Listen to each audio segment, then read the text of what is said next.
Du 30 septembre au 2 octobre 2025 s'est tenu à Abidjan, en Côte d'Ivoire, l'atelier régional du projet d'entraide pénale internationale, BEPI, sur la cybercriminalité et la recherche des preuves numériques dans le cadre de l'exécution des activités du dit projet. Cet atelier de haute importance a réuni des magistrats et experts des 6 pays d'intervention du projet: Bénin, Guinée, Mauritanie, Sénégal, Tchad et Côte d'Ivoire, et des experts venus de la France. Qu'est-ce que la cybercriminalité? C'est une question dont la réponse va varier selon les États. Chaque État a un système de droit différent qui va apprécier différemment la conception.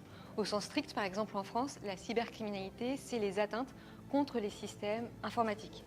Donc, autrement dit, le piratage. La cybercriminalité explose sur le continent africain.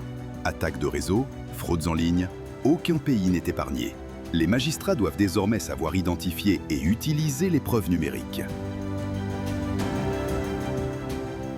Les différentes formes de cybercriminalité en Côte d'Ivoire, on peut les catégoriser en 2 sortes. Alors, le premier aspect, c'est tout ce qui est phishing, donc tout ce qui est ingénierie sociale.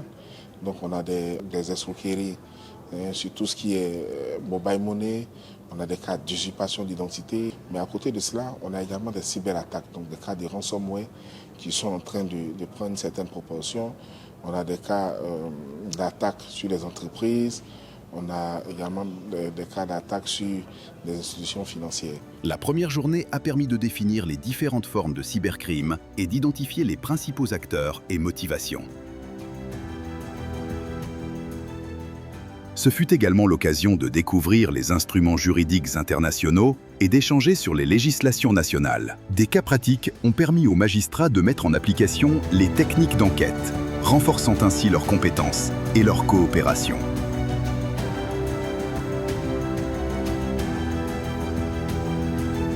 Nous avons retenu par exemple beaucoup de nouvelles notions, il faut le reconnaître, des notions qui nous sont nouvelles, des techniques qui nous sont nouvelles, des instruments qui nous sont nouveaux, des mécanismes également dans l'enquête, la poursuite, l'instruction et le jugement des dossiers de cybercriminalité. Oui, cet atelier nous permet d'être informés sur les conventions internationales qui existent en la matière. Il nous permet également de rencontrer des acteurs d'autres pays, et ce qui facilitera à la longue l'entraide, la coopération. Les participants repartent avec de nouvelles connaissances, des contacts renforcés et la conviction qu'un réseau régional solide est indispensable pour lutter contre la cybercriminalité.